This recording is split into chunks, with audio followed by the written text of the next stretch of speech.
I see quorum. Mr. Duguid is brought into the committee, sort of semi-officially. Welcome, sir, and welcome to Mr. Allison as well. We have joining us today two witnesses, Mr. Walburn and Mr. White. Mr. Walburn certainly is familiar with this committee and knows that we ask each of you for a 5-minute opening statement, and then we'll go to Mr. White. So with that, Mr. Walburn. Good afternoon. Thank you, Mr. Chair, for the opportunity to be here today to provide comment on this very important matter. It's been a while since I left the position of Ombudsman. However, I remain in contact with the defence community on a daily basis, including veterans. I am disappointed that little to no progress has been made on some of the key challenges that I and others have flagged to the Department of National Defence.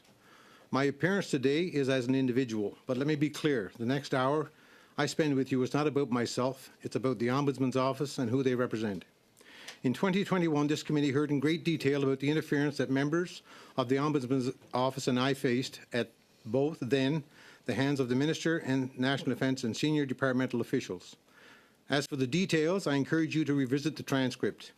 It wasn't pretty, but I believe it likely serves as the real example of where and how it can all go wrong and by the hands of who. In May of 2014, I was asked a question at this very committee if the office required legislation. I responded at that time by saying I did believe it was possible to function without. However, I was quickly shocked to learn that I had re-entered middle school, where personalities reigned supreme. I came into the position naively thinking we were all focused on the same goals. But when we allow personalities to interfere with what is right for those who wear the uniform to Canada, we lose the plot. I've been observing the calls for this office to be legislated and report to Parliament. I'm heartened to see Ms. Matheson's bill tabled before the House. It is encouraging that others are now seeing the benefits of having an ombudsman legislated. The D&D CAF ombudsperson has had its doors open for 26 years. There have been 5 ombudsmen since that time, and each and every one of them have come to the same conclusion, that the office be legislated and report to Parliament. Why? 5 appointments, 4 different administrations, 2 different political parties, various backgrounds, same conclusion. The evidence has been laid out in numerous reports by multiple ombudsmen, myself included. The simple answer is this: all's well when you are not chafing up against the status quo, when you go along to get along. But if you shine light on the parts that people don't want you to see, you quickly feel the squeeze. What do you do when a minister refuses to meet with you or refuses to discuss items of importance, and subsequently the administration of that department applies pressure and utilize tactics that restrict your ability to do the job for which you were hired? And to add insult to injury, take a personal attack position. In what world does it make sense when the entity you are tasked to oversee in regards to fairness has total control over the tools you need to do the job? Furthermore, they have in its current structure the ability to investigate the office. When someone at the top of an organization is the problem, how does a $7 million organization repel the force of a $20 billion one? During my mandate, I witnessed a significant decline in the quality of responses that I received to the evidence-based recommendations. A great deal of these recommendations remain unimplemented 7 to 10 years later. Warnings issued to the Minister of National Defence and senior civilian and military leadership on various matters, which, if they had been addressed, would have helped mitigate issues before they spun out of control. Scrolling through the letters sent by all ombudsmen, myself included, over the years and reviewing the ministerial and departmental responses, it would be comical if it weren't so tragic. So many of these issues that the CAF are now grappling with had previously been identified with urgency years ago. The common pattern was as follows. Ombudsman warns via letter. Minister and department responds casually or not at all. Ombudsman warns yet again. Same reaction. Ombudsman launches investigation, makes recommendations. Issues make national headlines. Minister and department both react quickly, accept all recommendations, but sadly rarely implement. That is why the concerns raised by the Ombudsman's office, in my opinion, are of national importance. The office is like a canary in the coal mine. If the Minister of National Defence and the government of the day do nothing with the concern raised by the office, then having the office report to Parliament would help ensure that these concerns are visible and appropriately addressed. The office's budget and authorities would be free of petty power squabbles, and the business of ensuring those in the defence community are treated fairly, regardless of who's in charge. 26 years of asking by all ombudspersons, documented cases of interference, issues of not addressing and not implementing recommendations, personal attacks, pettiness, and the agendas that never get us to the core of doing the right thing, leave us to where we find ourselves today. Is there a better path? Can we create one? Can we give the D&D CAF the same right as we afford incarcerated individuals in this country? A legislated body free of vindictive and petty behavior that helps no one. These issues are of national importance and impact national security. Don't let this opportunity slip away yet again. Thank you. Mr. White, 5 minutes, please. In November 2022, I provided the Access to Information, Privacy and Ethics Committee with examples of how the Canadian Armed Forces and Department of National Defence abuse the access to information and privacy systems and deny victims of sexual misconduct the critical information they need to seek justice.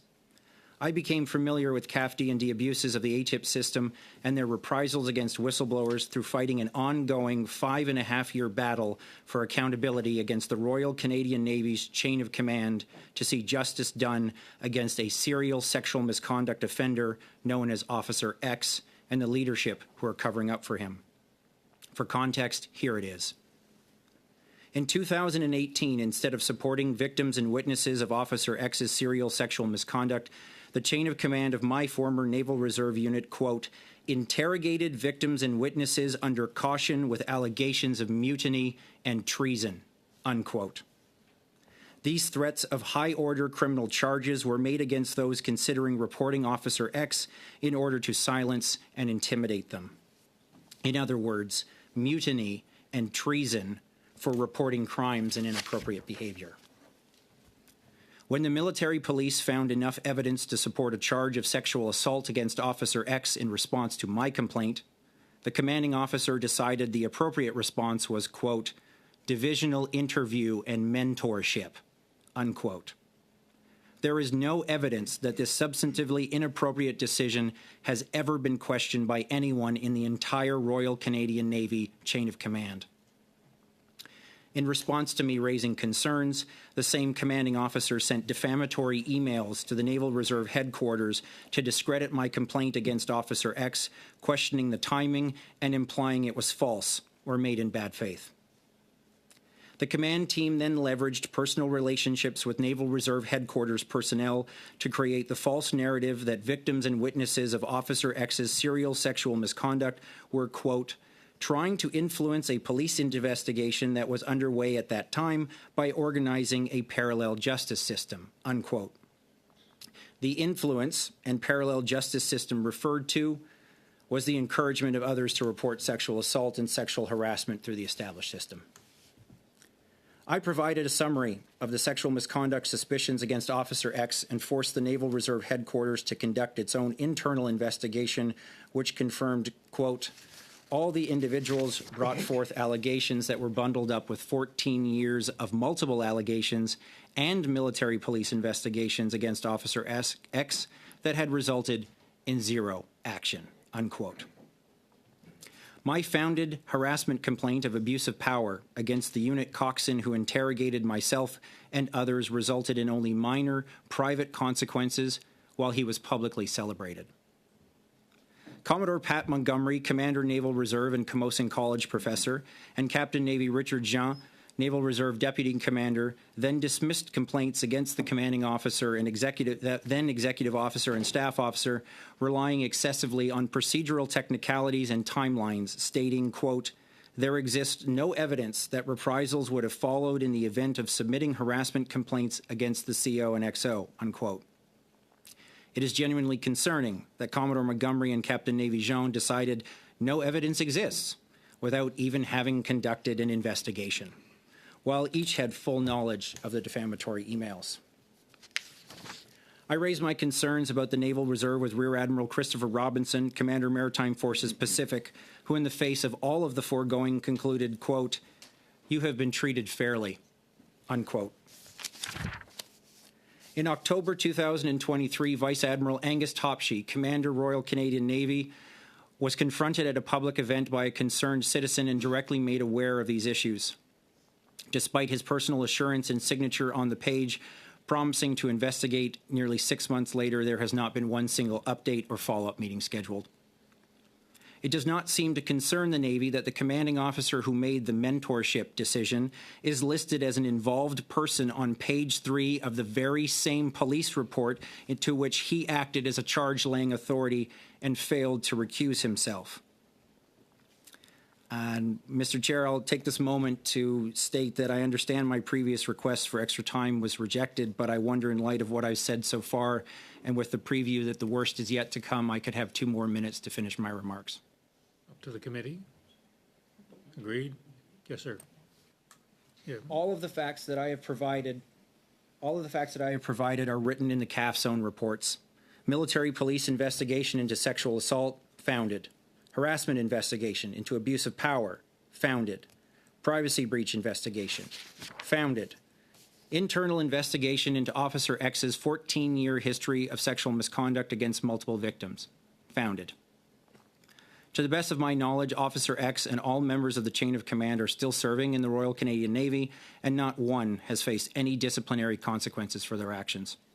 In fact, the executive officer has since been promoted and is the current commanding officer of a Naval Reserve Division. He is also personally responsible for a founded breach of the Privacy Act. It gets worse. Most of the members in this case are part-time reservists and have full-time civilian occupations in your communities. This also means that there is potential risk to members of the public. As I reported directly to Commodore Montgomery in April and May 2023, the coxswain who threatened charges against myself and others carries police authority in his civilian job. And the former CO who decided mentorship was an appropriate punishment for sexual assault, and Officer X, responsible for over 14 years of sexual misconduct, are each employed full-time with direct supervisory authority over children. To conclude, I've relied heavily on the broken and inadequate access to information and privacy systems to fight for the critical information I have shared today. After 5.5 years, one message is clear. The Canadian Armed Forces and the Department of National Defence is anything but transparent. There is no justice without accountability, and there is no accountability without transparency. Thank you. Merci. Thank you, Mr. White. Go to our 6-minute round, starting with Mr. Kelly. Thank you. So we noted in your testimony before the Access to Information Privacy and Ethics Committee about the ATIP system. Could you summarize your concerns with the ATIP system? To respond to that, I'd separate them both into the Access to Information System and the Privacy System. The Access to Information System is easily defeatable on the basis of the fact that it relies on an honor system. As we heard testimony from the Deputy Minister, there's no standard procedure under which different groups across the department are required to respond. And so there's ripe opportunity for abuse where records can be withheld, deleted, and very little accountability. In terms of the privacy system, a significant barrier and challenge I'll highlight is that you are required to name the individual record holder in trying to get access to your personal information. So as an example, I would welcome any member of this committee who could name the individual CRA, Canada Revenue Agency employee who helped process your tax return to know whether you could get information on that under the Privacy Act. Because I can tell you, a victim of sexual misconduct does not have information about the totality of the headquarters and who's involved in their files. You've indicated that you've been the victim of privacy breach on your first. You said it perhaps 2 breaches. In your first breach, can you describe how this happened? How you became aware that this? The first breach happened when I submitted a harassment complaint, and I ATIP'd the response because unfortunately Commodore Montgomery didn't think that it would be appropriate to give me the final decision in one harassment investigation. In this one, against the executive officer I mentioned, the privacy breach happened because the individual improperly retained access and shared personal information that should have been transferred when I transferred units or destroyed. I had to then ATIP the package that confirmed that. I made a complaint with the appropriate group at the Directorate of Access to Information and Privacy. And regrettably, I'm looking at their recommendation, and unfortunately it was one that said that they didn't feel that they needed to take any action because the system under which the information would stored has changed. So to the comments that have been made by the minister and the deputy, there are no consequences for breach. So in the course of making an access request, Did you get the information you requested? I got the information I requested. Sometimes it takes 2 or 3 approaches or kicks at the Okay, can. but they violated your privacy in so doing. One of the documents that was released in the release package was an email that had attached my personal information that was circulated internally, and that's how I knew there was a breach. Well, what was this? What concerns me about that, sir, I'll also add, is the individuals who sent it and the individual who received my information had all the requisite training, knowledge, and experience as former commanding officers, and in this case now a current commanding officer, that they should have known better. Okay. If I understood your opening statement correctly, are you saying that the military police that investigated you were actually had a connection to the complaint itself? Not the military police. So what happens is that under the old system that has since changed, but it did apply to my case of sexual misconduct, commanding officers had to lay charges. In other words, the military police had to refer the files back to the units in order to have a charge-laying decision. As I've raised concerns, this individual, the commanding officer who made the charge-laying decision, which is part of the justice process, was not only present at the event, he is a friend of the accused, or a perceived friend, and has known him for a long time. And so this is a very clear conflict of interest that not one member in the entire Royal Canadian Navy chain of command apparently was able to read to page 3 of the report. So how would you describe transparency in the MP reporting system? It's very difficult. First of all, complainants are not automatically given a copy of their police reports. In fact, I believe there's a box that the military police can check that says complainant not notified. I truly struggle to understand why that box is allowed to exist. So how does a complainant access a copy of? First of all, you would have to find out that the report has concluded, and you don't always get that unless you follow up with the police. Then you would have to go through the access to information system itself to make the request. I believe it took a significant amount of time, maybe up to 6 months, a year, for me to be able to get that. And I'd like to point out that one of the things that's very difficult about that is in order to make a complaint with the Military Police Complaints Commission, you have 1 year from the conclusion of an investigation. So if there is a delay in receiving a copy of that report that pushes you outside the 1 year time limit, you actually have to get discretionary approval for the Military Police Complaints Commission to investigate. Okay, but all the way along, you're having to use the access to information system to get the information that you need to make a proper complaint. 100%. And delay is endemic in would you say in the access to information Absolutely. system?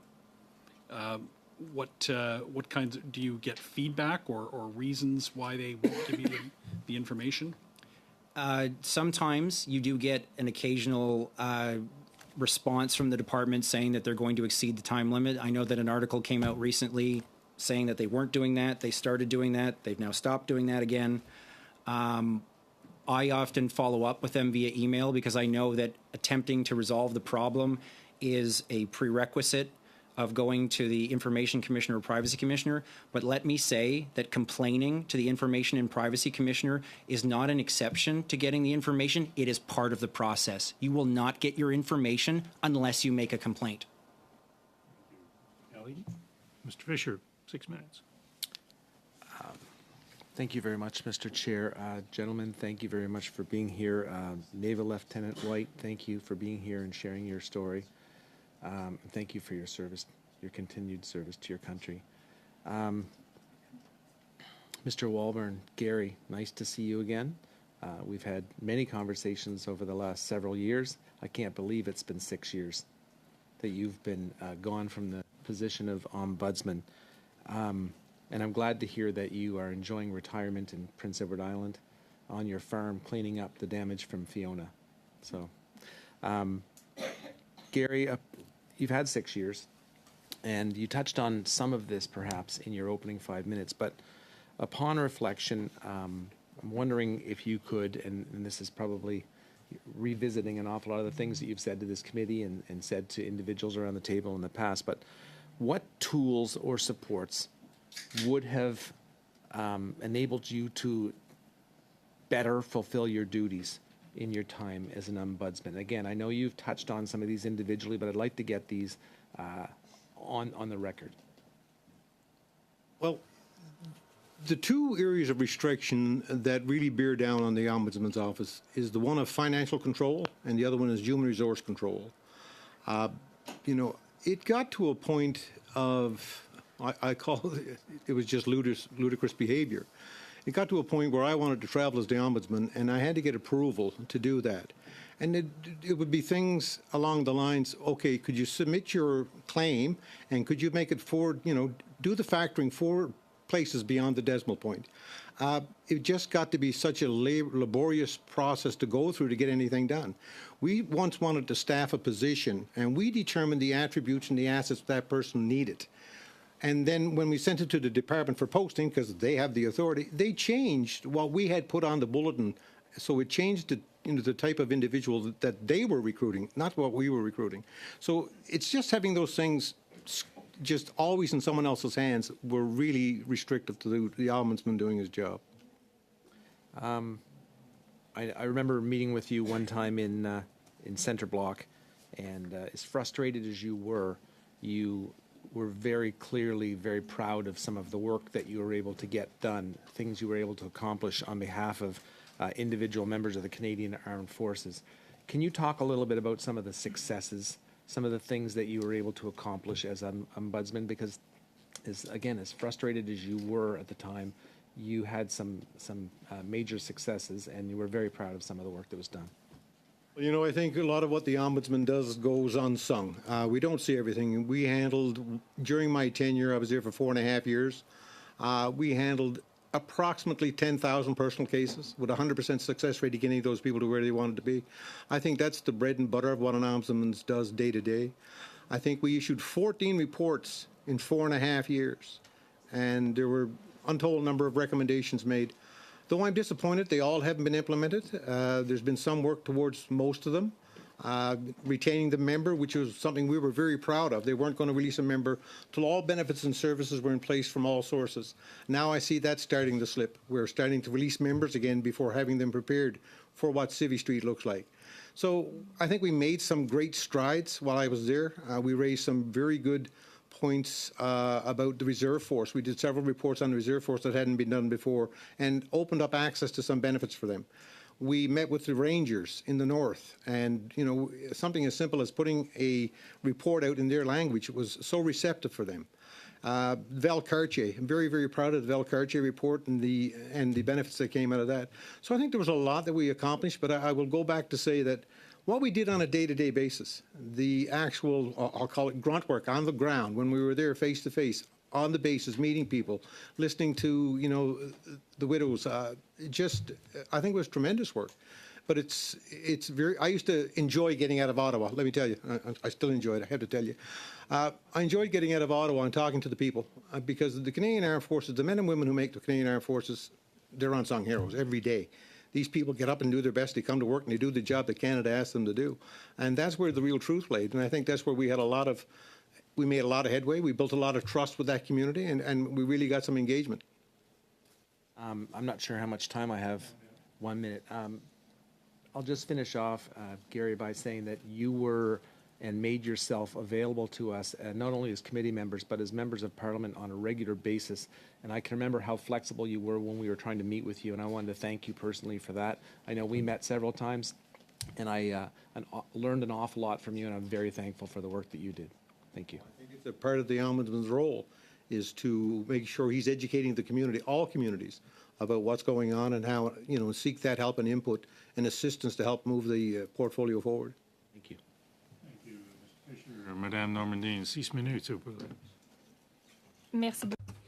Thank you very much. Thank you to the witnesses for their attendance here. I have a first question that you may both be able to answer. You may not be able to answer, however.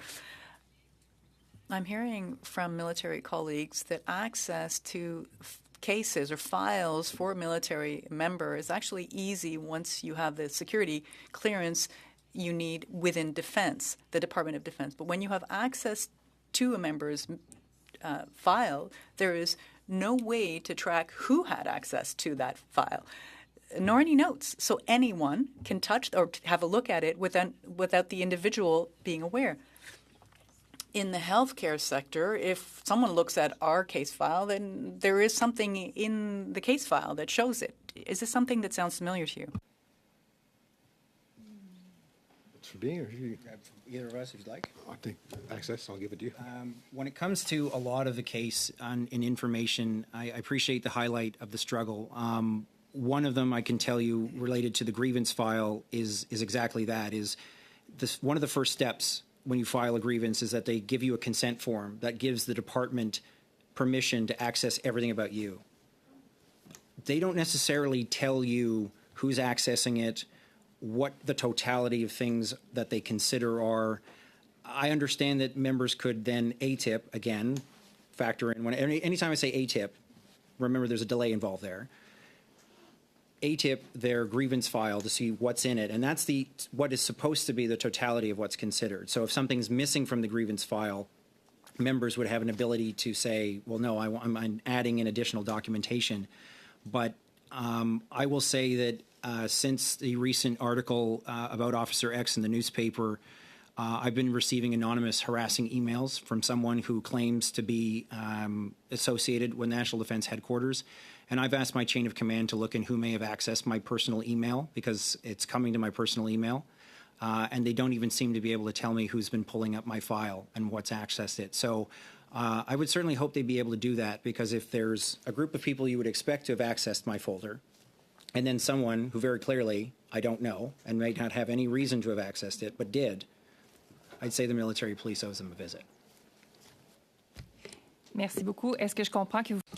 Thank you. Would you then be making a recommendation as to updating the IT system that would mean that at any point a person would be able to know who would have accessed a member's file? Be something certainly welcome. The problem, of course, is effectively how that would be rolled out. So as an example, in a Naval Reserve Division, you have a ship's office, which is our administrative cell, and they handle all those things in terms of the personal files, the administration of a member.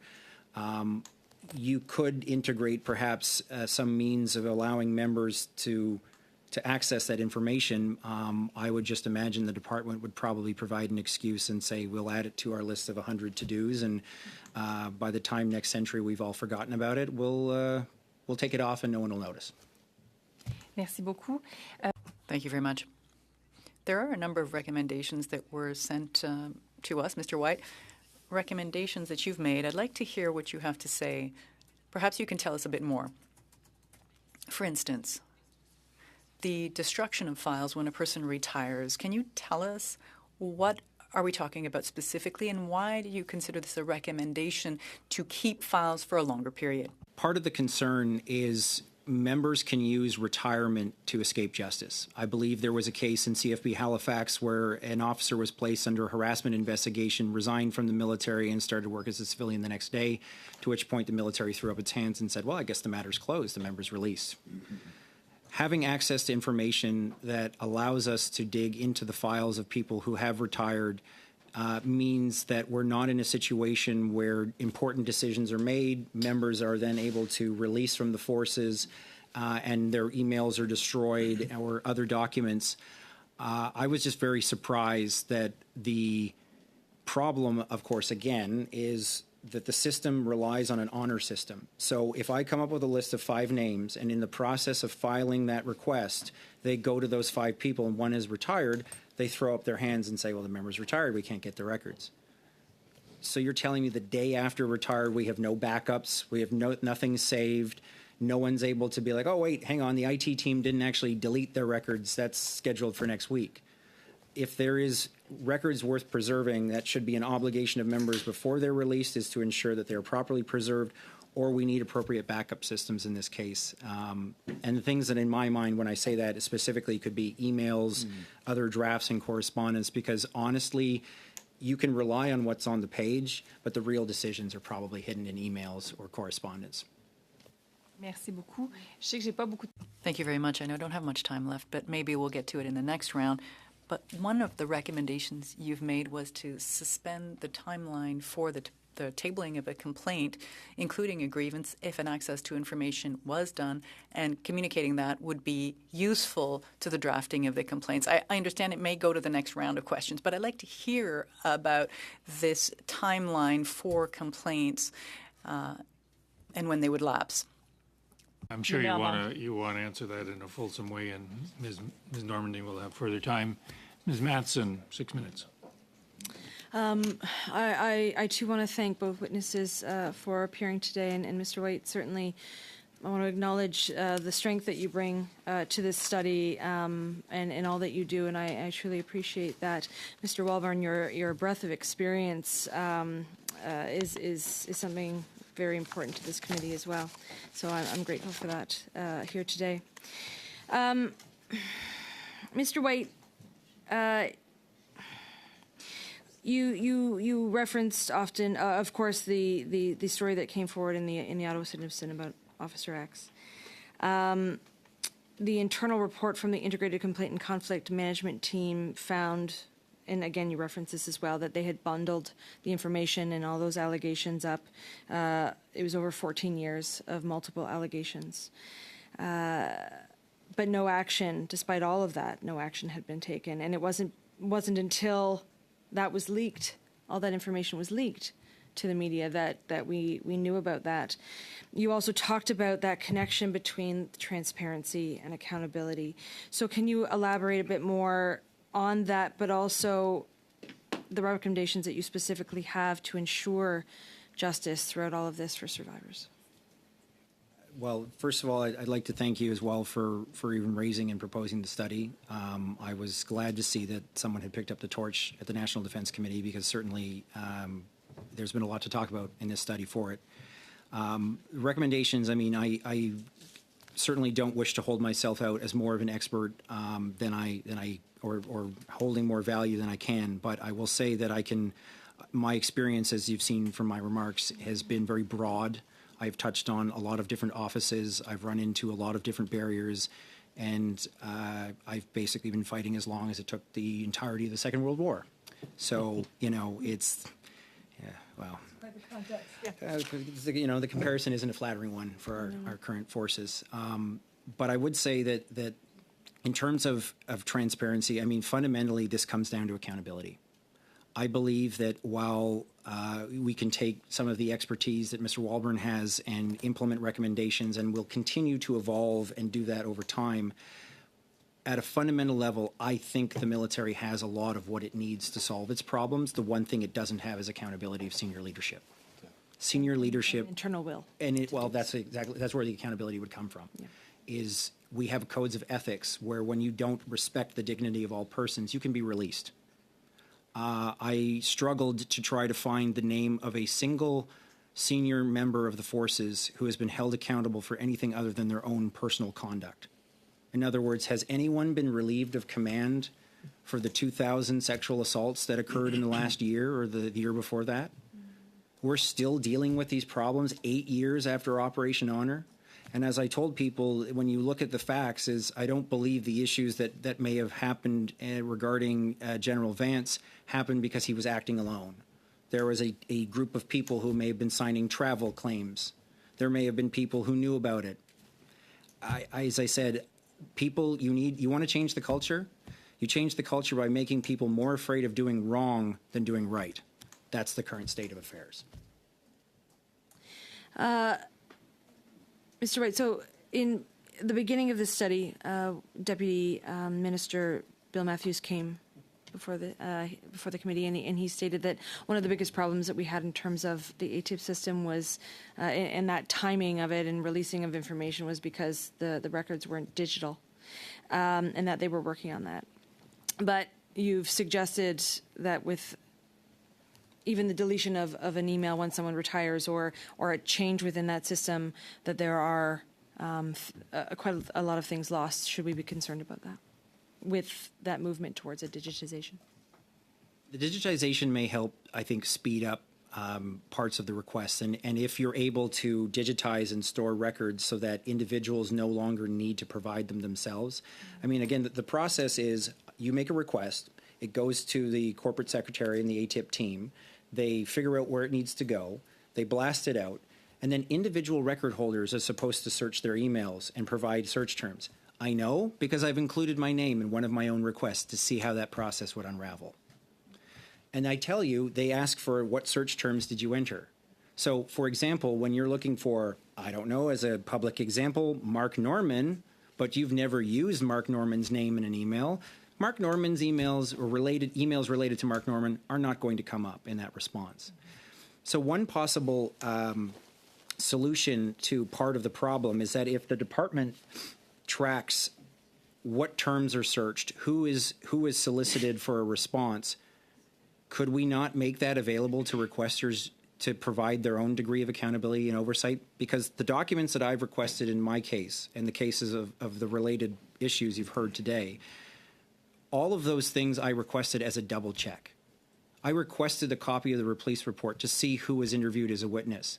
They didn't interview the commanding officer who was present at the time. So that's an example of how you need to request these records so you can hold the system accountable, the same way that when you get your grades back in a school assignment, you might want to check your teacher's math because we're human. We make mistakes. And Mr. Bazan, beginning of the 5-minute round, please. Thank you, Mr. Chair, and thank you both Mr. Walber and Mr. White for being here today and for your opening comments and testimony so far. This government came to power, just campaigned on being the most transparent government in history. Yes or no? Do you think that the government has become more transparent? It's a broad question, to be honest, but I can say that at least how it's trickling through the Department of National Defense is what's transparent are the problems.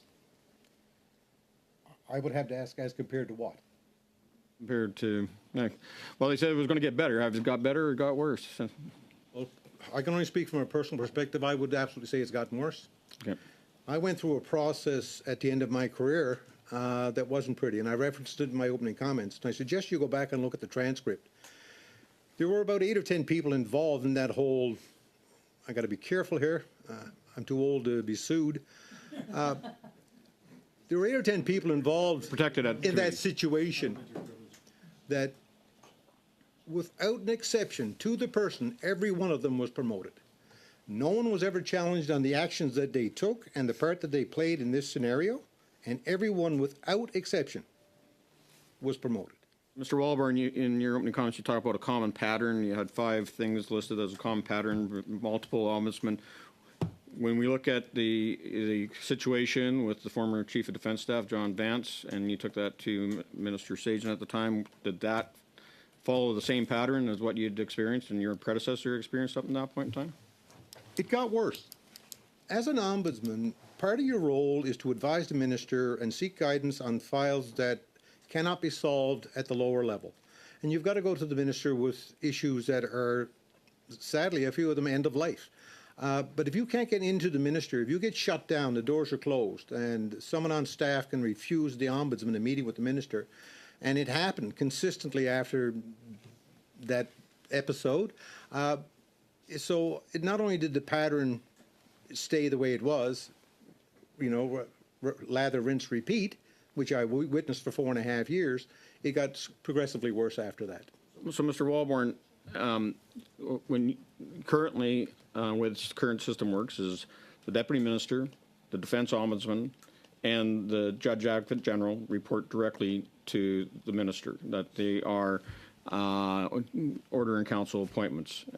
So the government is proposing in Bill C-66 of adding to that list the Provost Marshal General, the Director of Military Prosecutions, and the Director of Defense Counsel will also become order and governor and council appointments, and they will also report to the minister. Now, you've long advocated, as well as your successor, Mr. Lick, that the Ombudsman Office should become a fully independent office, reporting to Parliament, being properly resourced to remove political interference.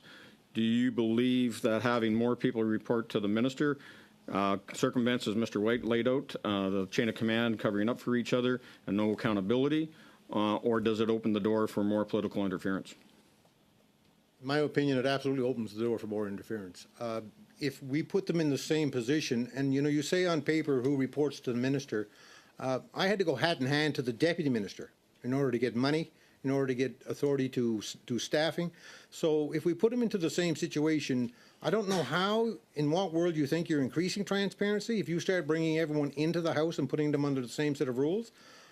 I just think it's going to get worse, not better. Mr. White, you made 11 recommendations when you appeared before the Ethics Committee. Those 11 recommendations still stand? I would say for the most part, they certainly do. I'm certainly following some of the feedback and the testimony that's come out of the previous meetings here, and understanding that, again, the government had rejected an accelerated process for sexual misconduct victims and survivors requesting information. But I think that at the end of the day, I would want to have heard in the deputy's response, which I did not hear in his defense of that rejection, that information that might come into play in a court setting, if there's a statute of limitations or a limitation period or some court timeline that cannot be amended, are you going to tell a sexual misconduct survivor or victim who has to give a victim's impact statement that, I'm sorry, we just process everything and all the ATIPs we get in order? So I think to your specific question, if the committee thinks they're relevant. That, knowing that we down the road here are going to be studying Bill C-66, which is changes to the military justice system. Both of you have extensive experience, unfortunately, from a negative standpoint with military justice and the way it's been carried out. Would you be prepared to appear as witnesses on Bill C-66 as well? If Parliament passes. Well, yeah, it has to come to committee. Well, I'm sure you'll put forward that request. Ms. Lambropoulos, 5 minutes, please. Thank you to both of our witnesses for being here, for your testimony, for, well, I know that you're both here to make the system better, and I appreciate that. My questions are going to go to Mr. White. You said something that I found quite interesting. Actually, your whole testimony was eye-opening, interesting, unfortunate. And one of the things that stood out to me was you said that in order to change the culture, you have to make people more afraid of doing wrong than of doing right. And I think that one of the big things here, and one of the reasons why justice isn't really served within the military, is because people are afraid of coming out, of complaining, of, and I know it's gotten better. I think the complaints have increased because people have heard that there are going to be changes that are going to be made. Have those actually happened? Not yet, from what I'm hearing. I'm wondering if you can kind of explain a little bit further why people are afraid and what are the consequences that could be placed against someone, because I'm kind of new to, the idea of that. So if you could just express that. As I stated before the Ethics Committee when the question of reprisals came up, reprisals can be varied, they can be numerous, they can come in many forms, and they can be very often hard to detect. Where there is discretion, where there is command authority, where there are opportunities to decide things, that is where the root of these abuses of power can exist. And as I said, fundamentally, we're dealing with an accountability abuse of power problem. So, for example, you might complain about something, and then all of a sudden, that posting you really wanted and might have been the most qualified for it, well, that's a discretionary decision, and command has gone a different direction. It could have been the emails and attacking my credibility that I've experienced, for example. The challenge is there's supposed to be the ethos, the military ethos, the code of ethics that is supposed to make people feel like they're doing shaming them and feeling like they're doing wrong when they step outside the code. But the problem is the incentive structure of the forces. If you're choosing a career-long, a career in the forces, a lifelong career, you risk not being promoted. You risk being thrust aside. You miss all kinds of opportunities. And so the incentives could be, I'm just going to keep quiet. I'm just going to keep my head down, do what the boss wants until I'm the boss. And then maybe I could nudge the ball forward on things. And so I could answer the question for an hour, but I'll stop there. And I think that exists in most organizations, unfortunately. What do you think needs to change? What can actually change in order? You said people need to be more afraid of doing wrong than right. Can you give us an example of what exactly would allow that to happen? The short answer is we need to move from a system of whistleblower reprisals to a system of whistleblower protections.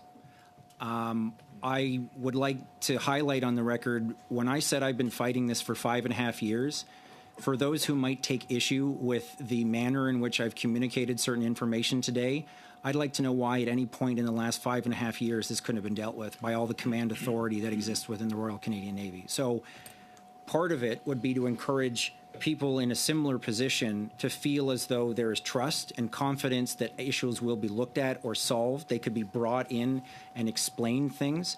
I find a big problem is that the military doesn't want to talk. I mean, we've covered 5.5 years of issues effectively in, it's been 30 minutes so far, maybe? So why hasn't anyone really bothered to pick up the phone and call people and say, let's talk about these issues so that everyone gets buy-in rather than just the decision's communicated and there it is. That's fundamentally what we need so that, again, the military and the chain can be given a chance to do the right thing. And that when people feel like an outsider for doing the wrong thing, we'll know we've succeeded. I see the bells, so I don't know if you want to maybe ask. No, those aren't Oh, they bells. stopped? No, Okay. that's just the House is suspended at the Okay. call of the chair. So can I continue? We can proceed. No, we can carry on.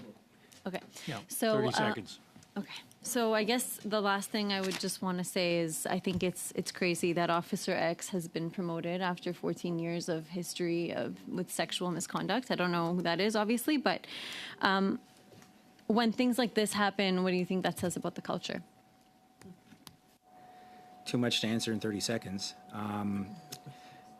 As I said, I think fundamentally you need leadership to lead. And my father, before he died, had gifted me a plaque that he had on his desk at work, and it says, if you're ahead of me, lead. If you're behind me, follow. And if you're not going to do anything, get the hell out of the way. Title to the study. Although I did like the proposal for "It's Not Our First Rodeo." I did find that was quite good. Competing titles. Madame Normandine, 2.5 minutes, please. Merci, Monsieur White. J'aimerais. Thank you, Mr. White. I'd like to hear you about the statute of limitations issue, if you can. I think to add to that is part of the concern that I think was missing from the officials' presentation about grievances, again, is I think it was one of the generals who had responded by saying that, well, there's a catch-all that says that if you exceed the timeline to file a grievance, of course, it can still be accepted. But it's a discretionary decision. It is not a mandatory meet these 5 guidelines and we will accept your grievance late. So if you have, again, bad actors in the system who are abusing their authority or just don't want to do the right thing or don't want to err on the side of hearing a grievance or entertaining a grievance, they can shut those things down. So that was part of why I had proposed the idea to say, look, I mean, we have these notice of intent to grieve, we have the grievance timelines, and I've run up, particularly in the Naval Reserve, they seem very, very strict when it suits them to shut down a grievance and then say, well, you could have done this, you could have done that. So I think the goal is to try to encourage members at almost like an intervention at an early stage, that if a member has everything that they need, they can proceed with the grievance. And to finish the thought, the grievance clock starts at the time of the decision, because that's what you have to grieve, the decision. So if it takes 6 months to get an access to information request related to the decision, well, I'm sorry, you've exceeded your 90 days. Now, again, a reasonable initial authority might look at that and say, you've made the argument that this was essential information to filing a grievance, I'll allow it. And others may say, I don't think that's relevant, and throw it out because it's easy. And I also want to highlight a last point, which is it seemed very flippant almost to hear that the final authority can act as the catch-all solution when, the final authority has no maximum time limit to consider requests. But why are we saying it's okay to have a botched or invalid initial authority decision? That's like saying, well, we're going to let you go to court. The trial judge is totally going to butcher it, but don't worry, you can appeal. you've denied a first opportunity for review in which it would also have solved the problem much quicker. How is that an acceptable outcome? Dean, Thank you. makes me think of the Trump trials. Ms. Madison. Thank you. Mr. Walburn, you mentioned in your opening statement that you are highly supportive of my bill, Bill C-362, of which I am very, very grateful. It means a lot. It was because of listening to a few ombudsmen on this issue that I put that forward. That replacement or that creation of a truly transparent office for the CAF and D&D ombudsman is the main thrust of that bill, of course. But that independence could play such a key role. But how do you believe that independence, like what specifically, what tools could help in terms of making the military more accountable to things like a culture change? Well, I'll liken it back to when they set up the Sexual Response Center. We learned very quickly when it was rolled out that it reported in through the chain of command to the Chief of Defense Staff and then functionally in through the Deputy Minister. There was a lot of reluctance for members who had experienced this type of behavior to come forward because there was no thought of independence. When, it can't be just independence, it also has to be perceived that it's independent. When people look at, especially people who have been aggrieved, they all automatically have a mistrust in the system. And if they think that their concern is not going to be taken seriously and outside the chain of command where it can have a full evaluation, it can be determined on its merits where it should go, then there's a reluctance to come forward. And I think by not having that thought that, hey, this person is not tied into the department, though they report through and help and assist the department, they have an option other than having to respond always to the one entity. I think it gives the members, especially this feeling that, hey, there's something I can do, there's somewhere I can go, there's a voice that will hear me, and it's not going to be restricted by any schematic that has been set up by the department. So I just think it goes to transparency and perception of transparency. And you said it before. You said it again today about ombudsmen shouldn't, or listening to them shouldn't come down to personalities. Do you believe that independence would be key to ensuring that your work, your successors' work, didn't come down to, and the implementation of those recommendations come down to personalities, or is there more? I think it opens up a venue where the concerns will be heard by a broader audience. It doesn't come down to an ombudsman going hat in hand looking for some money. I just think it changes the ground. It makes it different for everybody who would use the office. Thank you, Ms. Madison. Ms. Gallant, 5 minutes. Yes, to the former ombudsman. From the time you gave your testimony on how the military addresses sexual misconduct cases within its ranks till now, have you seen any improvement made by D&D or CAF? I think there's been incremental improvement. I think it would be unfair to say they haven't tried to do their best. I do believe, I think as Patrick has said, there has been some acceptance in the environment where people feel that, yeah, we can come forward a bit more. I don't know if we've gotten down to the ground on this yet. I do believe it's going to be a work in progress for a period of time. The current setup and structure seems to be helping along those lines. And I don't think you're going to swallow an elephant. You'll have to eat it one bite at a time. So I think there has been some incremental improvement. I think there's an option for people there, and I think it's being received somewhat in a fairly good light. So during your time as ombudsman, were there any reports of reprisals from D&D or CAF superiors when a service member requested an ATIP? Absolutely. And what sorts of reprisals are the same type that we're hearing from Mr. White? Absolutely. How should service members be protected from reprisals from their superiors when they request an ATIP? Well, each case in and of itself is different. Some of these things are very minor issues that need to be dealt with. It was a clerical error, and some of them are, you would almost think that it was a planned way forward not to release the information. So each and every case was different. It would depend on the circumstances of the case. People just not being given the information, being accused of using the wrong search, when you ask for someone by name and they're only referred to by rank.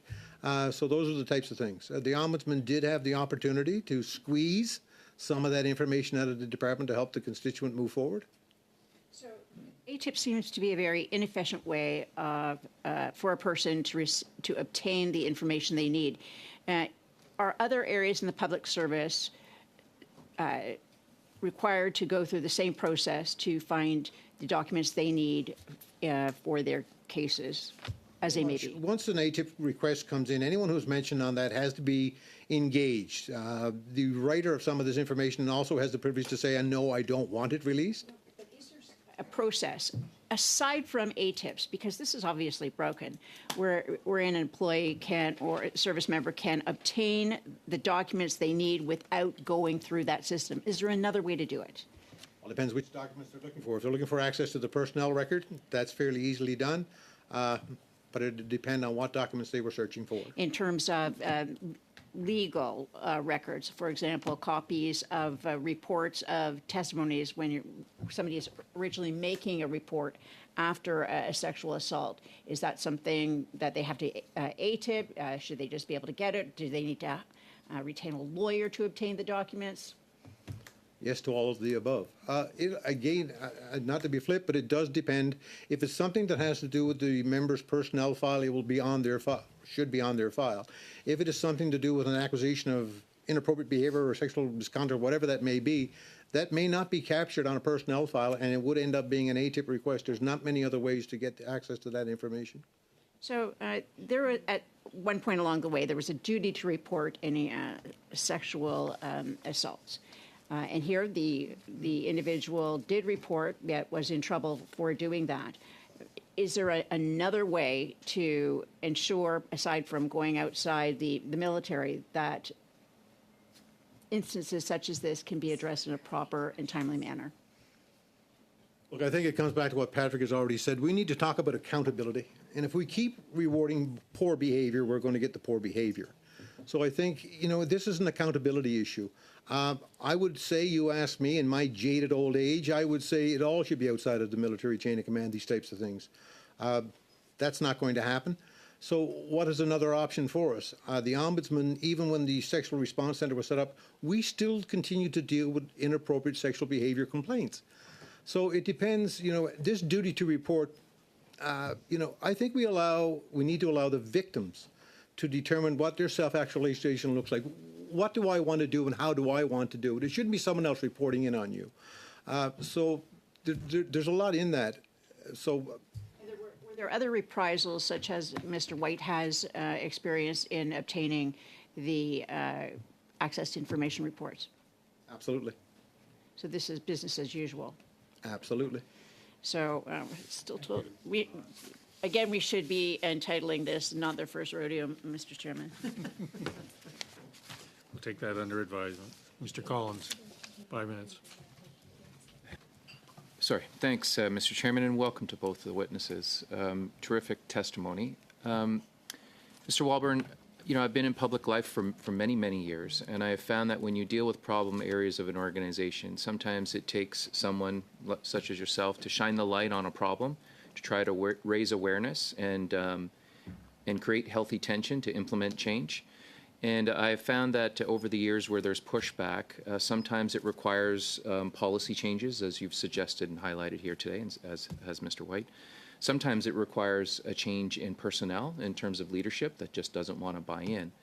Sometimes it's gone on for so long in an area of an organization that it's embedded in the organization. And I think, to use Ms. Matheson's term earlier, you need culture change, wholesale culture change.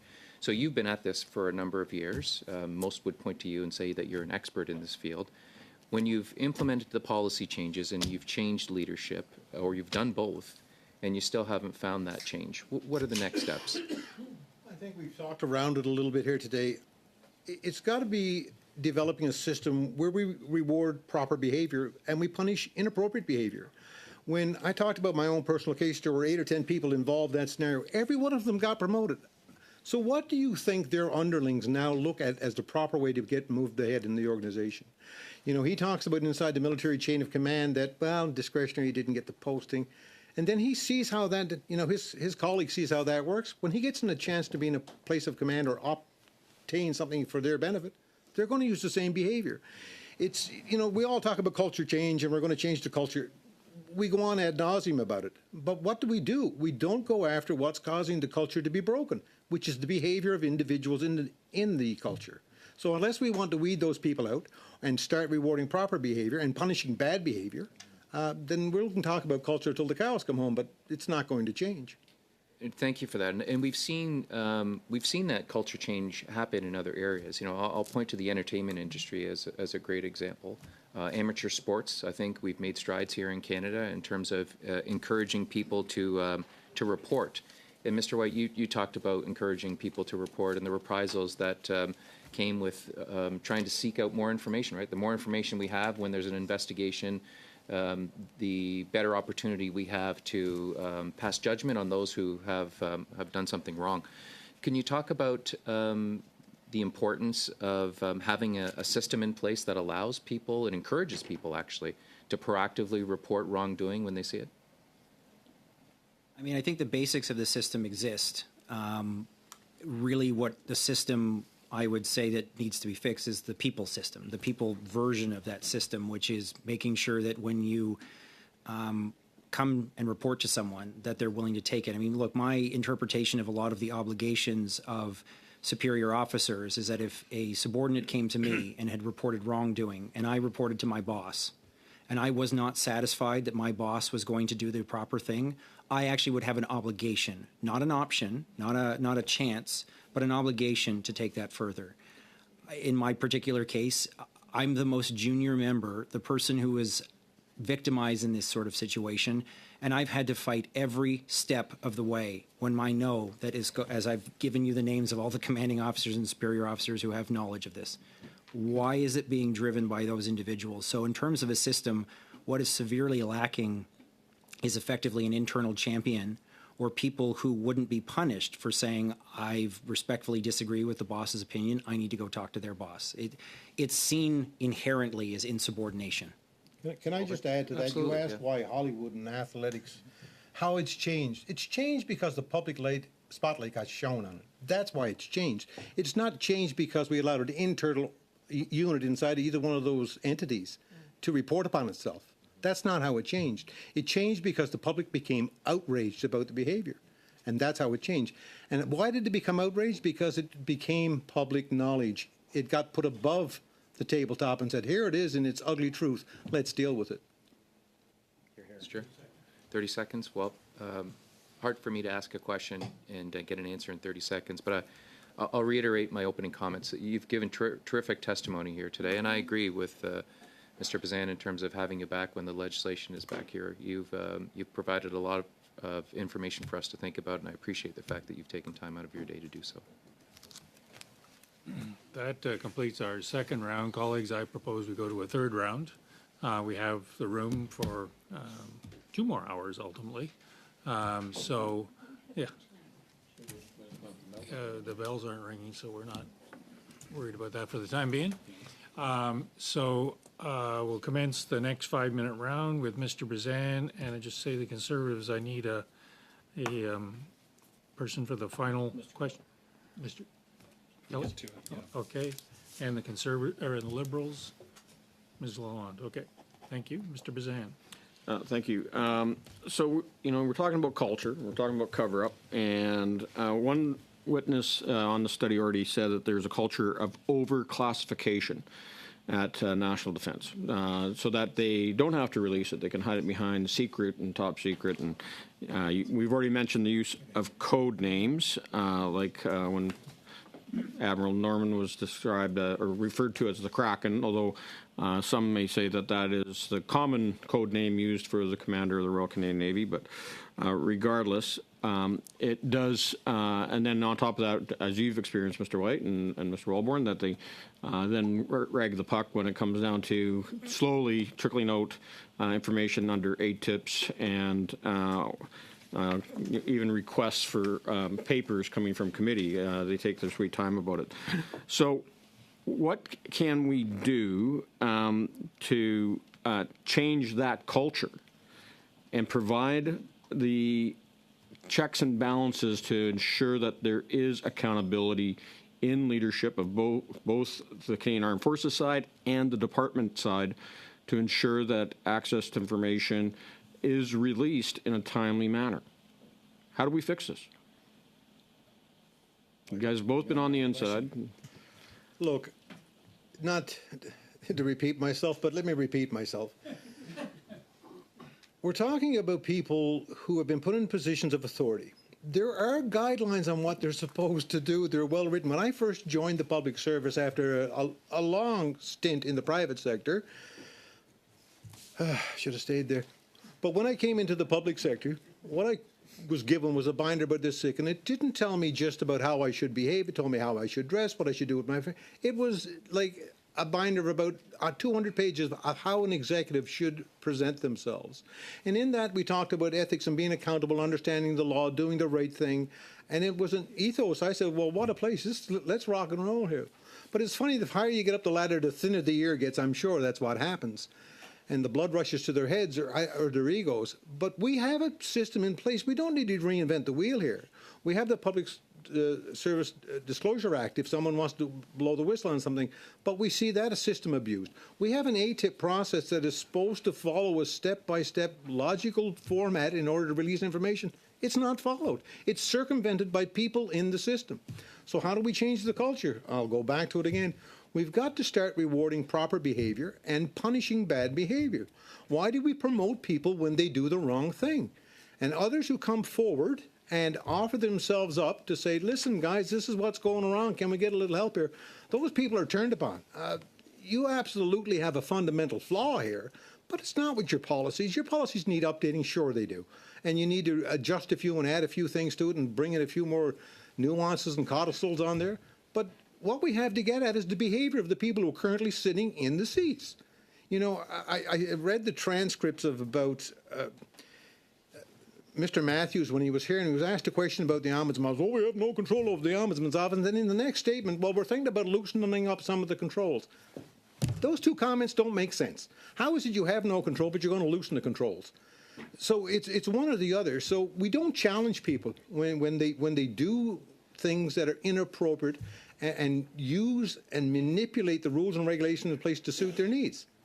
I just think we've got to get back to that. So would you agree, both of you, that it's a sad state of affairs when the Information Commissioner actually has to take the Department of National Defense and the Minister of National Defense to court?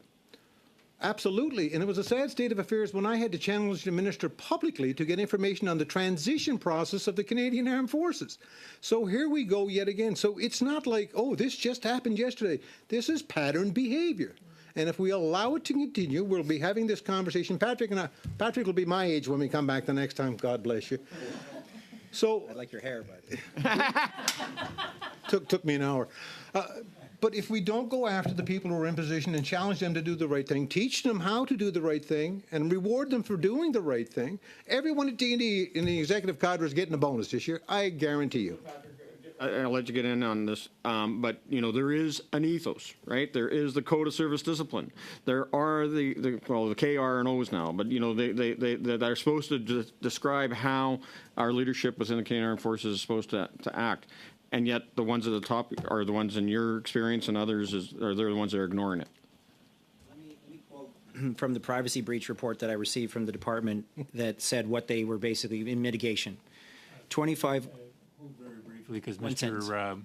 Bazan has blown through his time quite nicely. Understood. 25 August 2023, Member B was reminded that according to Section 7 use of the Privacy Act, the use of personal information must be consistent with the purpose for which it was collected, and that retention of performance-related information must be in accordance with current systems, policies, and standards. The punishment for breaking the Privacy Act is being reminded what's in the Privacy Act? Thank you for that reminder. Ms. Lalonde. Thank you very much, Mr. Chair. Again, thank you to Mr. Walborn for your service to our CAF and their family. Lieutenant, I would certainly like to hear a little bit more from you, and I will reflect on a bill, C-66, that the Military Justice Modernization Act, that the government proposed to increase the independence of the military justice actor like provost marshal to ensure that they are not influenced by the chain of the command. I would like to hear your thoughts, actually, on the importance of the importance of the independence of the military justice actors, but also the role that the chain of command can play in the system today at present.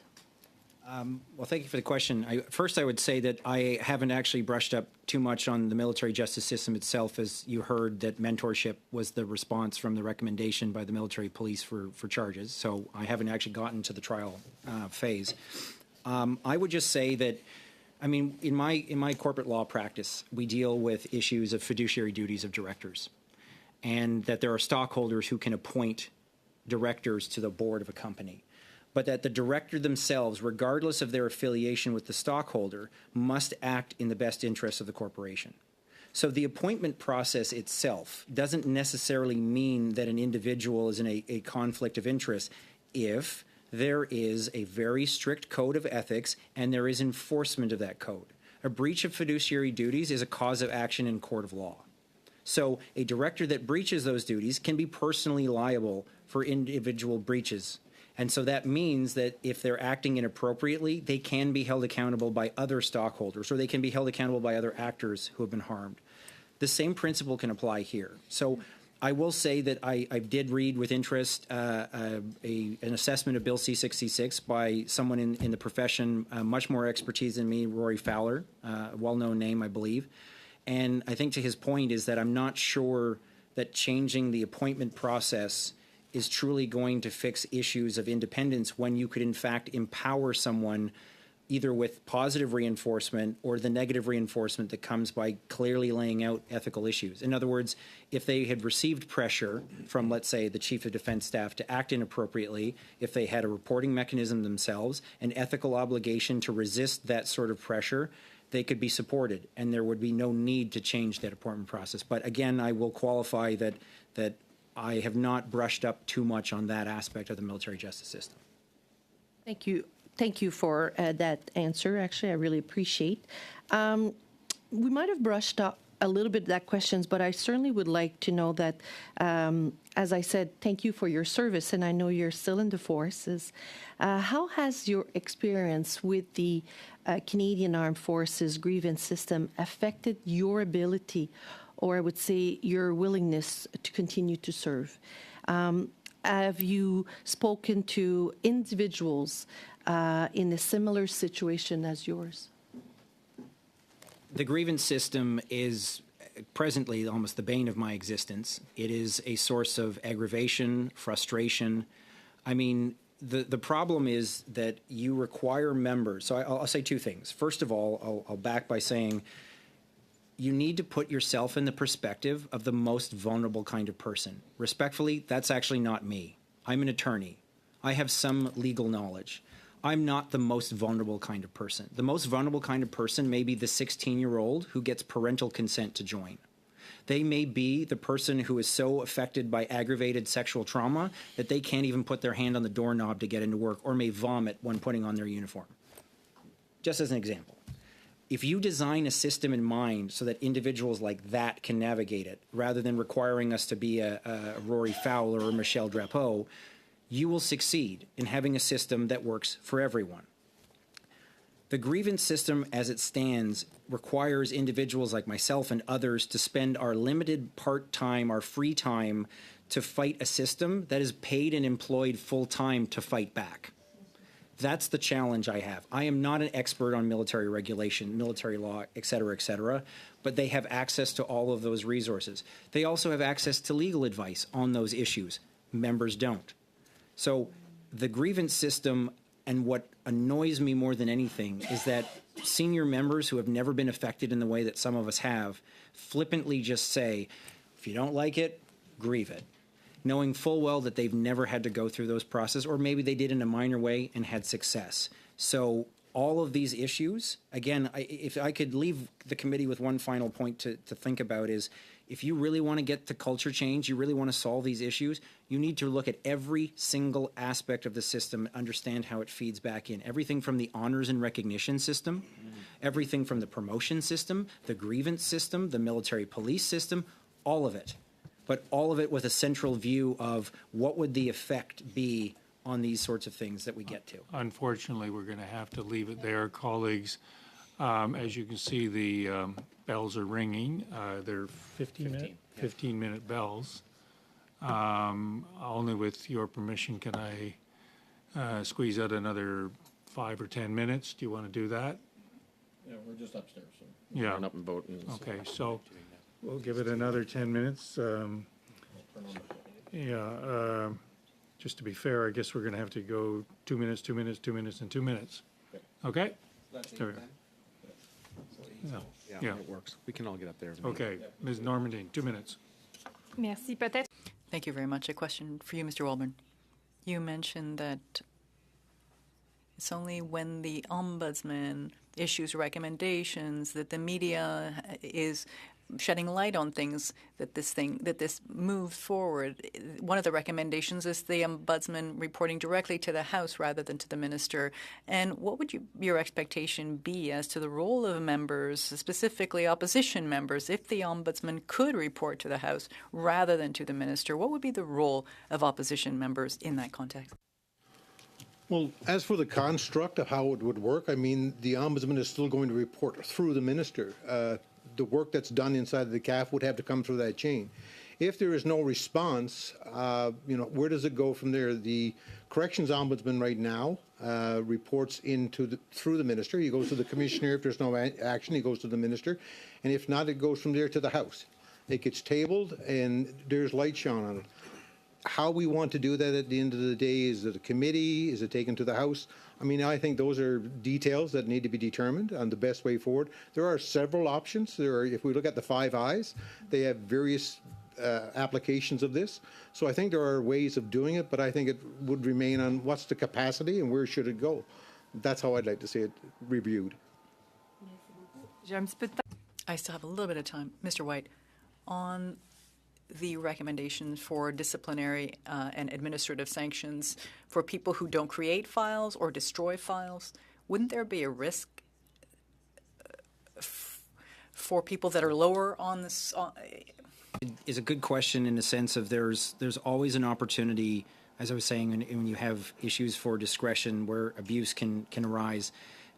When it comes to requesting information, I mean, the challenge, of course, is that assumptions are made as to who's making these sorts of requests, and actions can be taken appropriately. I'm very certain, and from what you hear from oral history, that for example, in the Naval Reserve headquarters, meetings about me and my issues are dealt with verbally. They even go a step further, not just destroying records, they don't create them. They don't send emails. They'll send a text message that can't be ATIP. They'll make phone calls. And so it's... Mr. White, I'm sorry to interrupt you. Lots of opportunity. As you can see, we're running here. Understood. Ms. Madison, 2 minutes. In a couple months, Mr. Lick will be retiring from his role as ombudsman. We're in mid-April. I had asked him, he is certainly very concerned in the fact that still no job poster is up on PCO website for his replacement. Are you concerned about that? And what do you think needs to happen to ensure a transparent, open process for choosing the next ombudsperson? Well, rest assured, I'm not concerned that I'm applying for the position. But I think it's absolutely critical that there is a competition. I hear the scuttlebutt on the road, and I'm sure it's around this table. People know various levels of it. There's a thought process that an ombudsman is going to be appointed, and I shudder to think what that's going to do to this office. If we appoint an ombudsman, let me tell you, and we all know how it works, there is a quid pro quo. Somewhere down the road, there's going to be time to pay back. I question the independence of the office, so I really, really hope at the end of the day, if nothing else happens, that when we go looking for the next ombudsperson, that there is an open competition where those who wish to apply can apply, and based on merit and ability, the right person is selected for the job.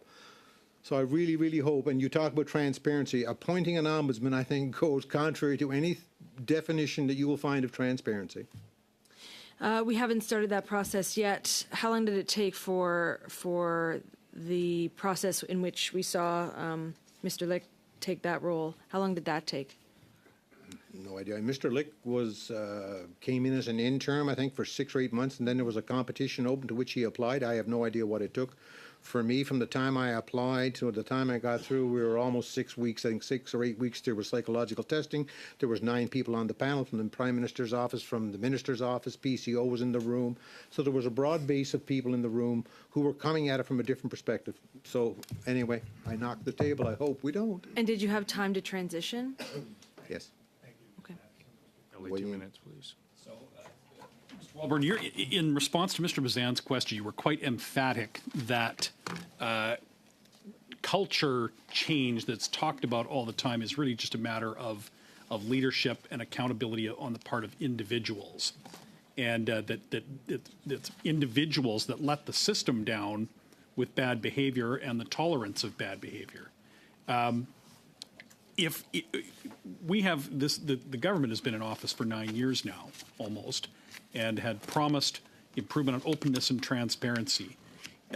If there was clear leadership at the ministerial level to demand accountability and demand openness and transparency, would it be fair to say that we'd have it by now? Look, I think we have a perfect opportunity. Following on to Ms. Matheson's question, the minister now has an opportunity to pick the next ombudsperson coming into the organization.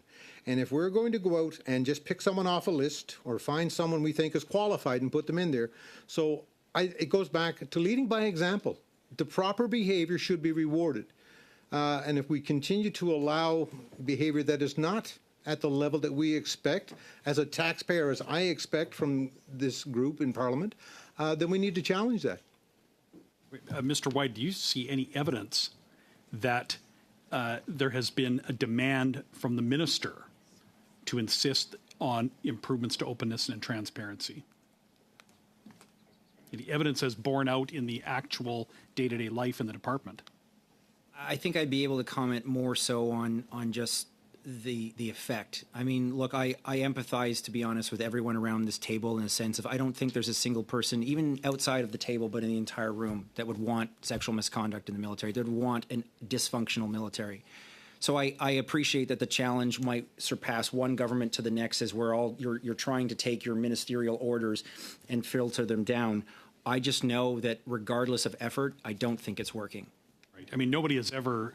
Oh, am I? Oh, okay. That's 2 minutes. Ms. Lalonde, 2 minutes. Thank you very much. I'm going to try to give both of you a minute, but Mr. Walburn, I'm going to be very quick. During your time as the Ombudsman, could you tell us a little bit about some of the types of research and studies that you conducted in that role, please, very briefly? Oh, wow. We've looked at just about every aspect of the military, reserves, Canadian Rangers, Junior Rangers, cadets, transition, mental health, support for families. We've done, it was such a broad base. We looked at just about every aspect we think that got back to the members' well-being. A lot of time with families, a lot of time with reservists because they had not received the attention, so it was across the board. Thank you very much. And Mr. White, Lieutenant White, I really want to give you the last minute or so of this committee in terms of, I know you brought in recommendations, so I'm going to leave you, tell us what else do we need to do to ensure more fairness. Well, I think when I looked at the minister's remarks and he commented, I believe to quote, "I also understand my responsibility for holding my officials to account," unquote. I would certainly hope the minister is supported in that opportunity, because this is what being a minister is about. And I think fundamentally, I won't speak for Mr. Walburn, but regardless of what people say, I think individuals like myself and Mr. Walburn are trying to make things better. Thank you, Ms. Lalonde. Thank you. Unfortunately, that brings our time together. We're going to adjourn, colleagues, and then after the vote, return as a subcommittee to deal with the things. I wanted to thank Mr. White and Mr. Walburn for your willingness to appear and be so candid and direct with us. It's helpful, but it's also immensely challenging. And on a personal note, it's good to see you again, Mr. Walburn. I think the first time I saw you was when I was a Liberal Party's defense critic back in 2011. Yes, thank you. Thank you. With that, we're adjourned till after the vote.